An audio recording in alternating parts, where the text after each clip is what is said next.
এই যে শুনেন, আপনার কাছে ফোন আছে, আমি একটা কল করতাম। ক্যাম্পাসে কি ফোন অ্যালাউড?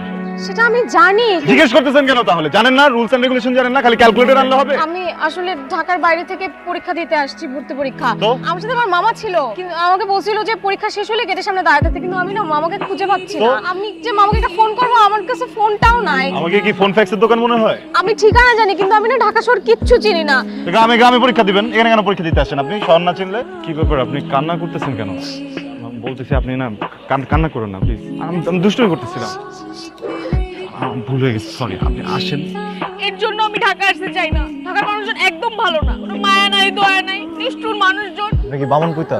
আপনি যখন পেটে ছিলেন আপনার আম্মুর, তখন কি নারী ভুজির ভিতরে পেঁচে গেছিলেন? আপনার মনে তো প্যাচ কেন? আপনার মনটা খারাপ, এই জন্য আমি আপনাকে এখানে নিয়ে আসছি। নিজে বাদাম ছিলে আপনাকে দিতেছি, আইসক্রিম খাওয়াইলাম। এগুলোতে আপনার চোখে পড়ে না? আপনার মন ভরে না? আর কি করলে আপনার মন ভরবে বলেন আপনি আমাকে? সকালবেলা না মামা ওই দোকানটা থেকে এক কাপ চা এনে খাওয়াইছে, খুব মজা। জান না, এক কাপ চা নিয়ে আসেন। বাবা বাবা, দেখাই দিলেন।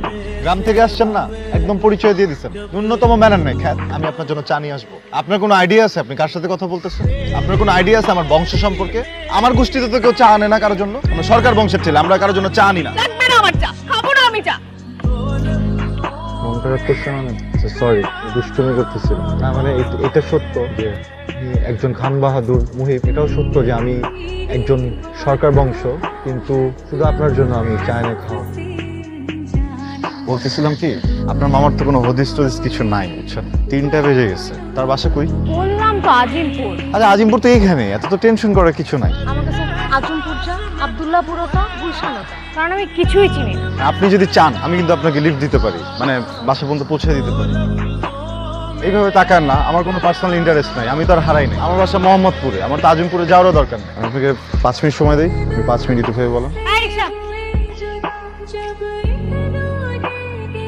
দাঁড়ায় আছেন কেন? রিকশা উঠেন। আসতে কোনো সমস্যা নেই তো? তোমার মামা বলে তুমি বলে ঢাকা শহরে কিছু চিনো না, তুমি ঠিক মতো এসে পড়ছো। মামি, আমি একা আসি নাই, আমাকে উনি নিয়ে আসছে। ওয়ালাইকুম আসসালাম। উনি কে? উনি হচ্ছেন, আপনার নামটা যেন কি? খান বাহাদুর মুহিব সরকার। কি নাম? খান বাহাদুর মুহিব সরকার। খান বাহাদুর মুহিব সরকার। জাহারিনের সাথে তোমার কি সম্পর্ক? কোনো সম্পর্ক নাই। আমি আজকেই পরীক্ষার হলে ওনাকে দেখলাম, তারপর বিপদে পড়ে আমি একটু কান্নাকাটি করতেছিলাম, উনি আমাকে বাসা চিনাই নিয়ে আসছে। অনেক মেহরবানি করছো বাবা। তাহলে তুমি যাও, তোমাকে আমি একদিন ফোন করবো না, তুমি এসে দাওয়াত খেয়ে যাও, ঠিক আছে? Okay bye. হ্যাঁ জানেন ঘরে 3টা বাজে, ঘুম আসতেছে। কি বলেন, 3টা বেজে গেছে? আল্লাহ, আমি তো বুঝতেই পারিনি আপনার সাথে কথা বলতে বলতে। কেন টের পান নাই? না, হয়েছে কি, এত ভালো লাগতেছিল, টের পাবো কিভাবে বলেন?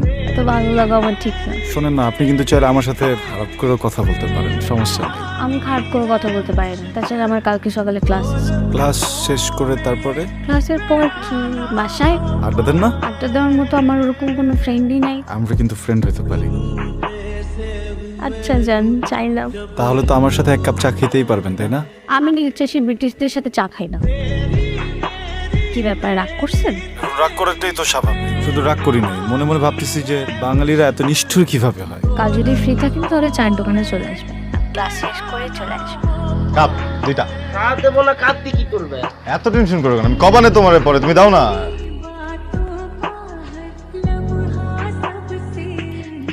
ওয়াও, ভাই রে ভাই, আপনি তো সেই চা বানান। এই মামা, আপনারা দুজন মিলে কি করতেছেন? আপনারা দুজন মিলে 30 জনের তো মান সম্মান আপনারা খুন করে ফেলতেছেন। আমার দোকানের সামনে চা না খায় আপনার বাসার থেকে এনে চা খাচ্ছেন, এই অপমান কি মানুষ মানুষে করতে পারে?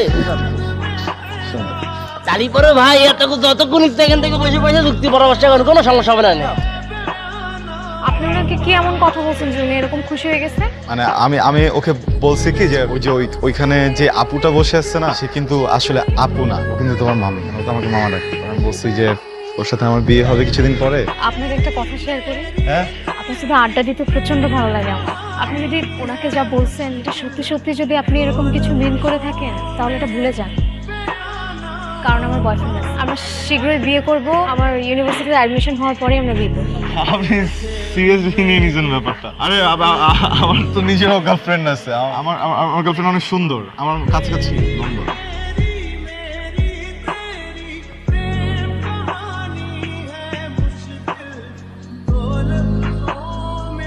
হ্যালো, কই তুই? এই তো ভার্সিটিতে। কি দরকারে ফোন দিছিস সেটা বল। আচ্ছা, এই যে জারিনা আছে না, জারিনা বয়ফ্রেন্ড কি করে? মানে বয়ফ্রেন্ড আছে তো, তাই না? কি বলিস? তা ওর তো কোনো বয়ফ্রেন্ড নেই। আরে না, ওর তো একটা বয়ফ্রেন্ড আছে, ওই যে বিয়ে হওয়ার কথা না ছেলেটার সাথে। আরে না, ওর তো বয়ফ্রেন্ড নাই, কিন্তু বছর দেড়েক আগে ওর একটা সম্পর্ক ছিল। এরপর থেকেই না ও সবাইকে এটা বলে যে ওর বয়ফ্রেন্ড আছে, ওর বিয়ে ঠিক হয়েছে।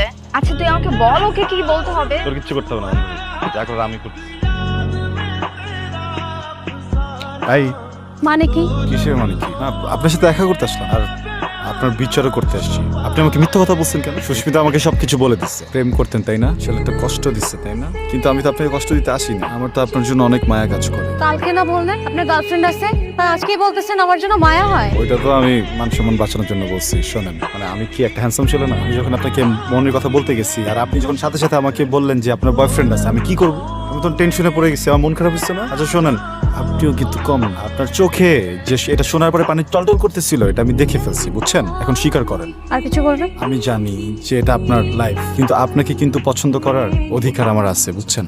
তেমনি আপনার যদি আমাকে পছন্দ না হয়, আমার প্রেম প্রত্যাখ্যান করার অধিকার আপনার আছে। আমি আপনার এই অধিকার কখনোই আটকাবো না। এখন আপনি আমাকে বলেন, আপনি কি আমার প্রেম প্রত্যাখ্যান করতে চান? আমি সকল প্রকার অধিকার নিয়ে আপনার প্রেম প্রত্যাখ্যান করলাম। কালকে ক্লাস আছে?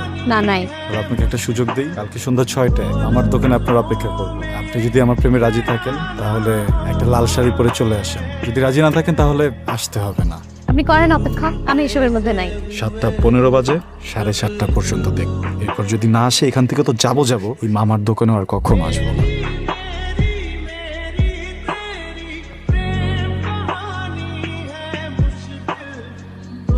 আপনি না বলছিলেন আপনি এসবে রাজি না, আসলেন যে?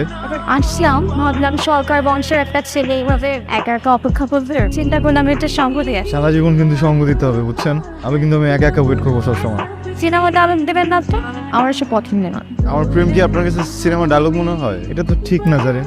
একটা মানুষের ইমোশন নিয়ে এসব বলা তো একদম ঠিক না। ফিফি করবে না, যান কাপি আসি। তার আগে বলেন আপনি ডিসিশন কি নিয়েছেন? রিক্সা কিনছিলেন? কোন রিক্সা? আপনি তো বললেন রিক্সা কিনবেন, সেই রিক্সায় আমাকে ঘুরাবেন, নেবেন পুরো ঢাকা শহর আমাকে চিনা। প্যাসেঞ্জার পারমিশন না দিলে, লাইসেন্স না দিলে আমি রিক্সা কিভাবে কিনবো? নাম licence. Thank you. Thank you. ওর টেনশনে পড়ে গেছিল।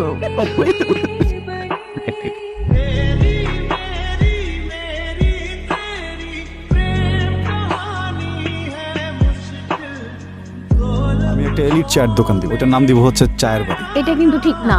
কেন? এই যে তুমি আমার আইডিয়া নিয়ে নিচ্ছ। তোমার আইডিয়া তো আমার আইডিয়া। শোনো, আমি তোমাকে একটা কথা বলি। তোমার আর আমার ফার্স্ট পার্টনারশিপ, ফার্স্ট সংসার। সংসার? হ্যাঁ শোনো, পার্টনারশিপই সংসার, বুঝছো?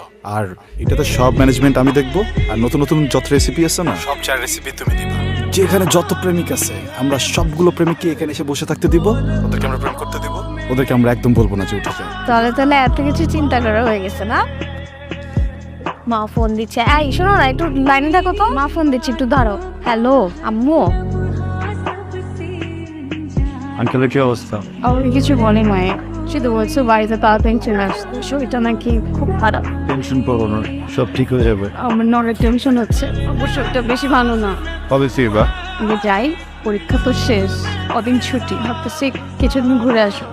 ঠিক আছে। শোনো, যে কদিন আমি ঢাকা থাকবো না সে কদিন কিন্তু রিক্সা অন্য কাউকে নিয়ে ঘুরবা না। রিক্সার এক পাশে সবসময় আমার জন্য জায়গা রাখবা। আম্মু, আব্বু কেমন আছে? আমি এতদিন ধরে সত্যি কথাটা বলি নাই মা। তোর আব্বু অনেকদিন ধরে অসুস্থ, 4 দিন আগে স্ট্রোক করছিল। অল্পের জন্য দুর্ঘটনাটা ঘটে নাই, ব্যবসায় অনেক টাকা লস করছে আর অনেক রকম সমস্যায় খুব টেনশন করতো। ডাক্তার বলছে এখন কোনো রকম টেনশনে রাখা যাবে না, ওষুধ দিচ্ছে খাওয়াইতেছি। কালকে আবার ডাক্তারের কাছে নিয়ে যাব, বাবার সাথে কথা বলবি। যা। তোমাকে আগে জানো নাই কেন আম্মু? বাবা, বাবা আমি আসছি তো, তুমি কাঁদো না প্লিজ। আবার কিছু তো কি হবে? বাবা আমি দেখতেছি, তুমি কাঁদো না প্লিজ, ঠিক হয়ে যাবে। জারিনকে জিজ্ঞেস করেছিলাম কি হয়েছে, ও কিছুই বলেনি, শুধু বলল তুমি তাড়াতাড়ি এসো। কিছু বলবে আমাকে? আপনি আমার মায়ের মতো, মায়ের সামনে আসলে কতটুকু বলা উচিত কতটুকু বলা উচিত না বুঝতেছি না। ছোটবেলায় আমার আব্বা মারা গেছে, আম্মার কাছে বড় হয়েছি, আর এখন আমি থাকি আমার ভাইয়ের সংসারে।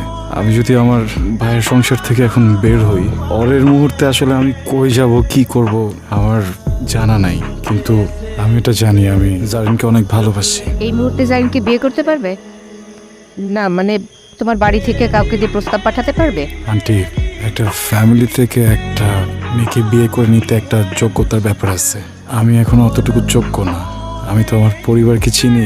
আমি যতই বলি, যতই কষ্ট পাই, ওরা রাজি হবে না। আমাকে 2টা বছর সময় দেন না, আমি যোগ্য হয়ে জারিনকে বিয়ে করব। মা, আমাকে কি 2টা বছর সময় দেওয়া যায় না মা? তোমার কথা আমি বুঝতে পারছি। জারিনের বাবা অসুস্থ, সেটা নিশ্চয়ই জানো। ওনাকে তোমার কথা বলেছিলাম। উনি ভীষণ রকমের জেদি মানুষ। কিছুদিন আগে ব্যবসায় টাকা লস করে স্ট্রোক করেছিলেন। এখন যেখানে বিয়ে ঠিক হয়েছে সেটা ওনার বন্ধুর ছেলে। দেখো বাবা মহিব, তুমি চাইলে জারিনকে নিয়ে পালিয়ে যেতে পারো। তোমরা এখন বড় হয়েছো, সিদ্ধান্ত তোমাদের। কিন্তু জারিন এমন কাজ করলে ওর বাবা বাঁচবে না। আর যদি বেঁচেও যায় তাহলে সারা জীবন জারিনের সাথে কথা বলবে না। আমি তো ওনাকে ভালো করে চিনি। একজন বাবার কাছ থেকে তার মেয়েকে কেড়ে নেবে?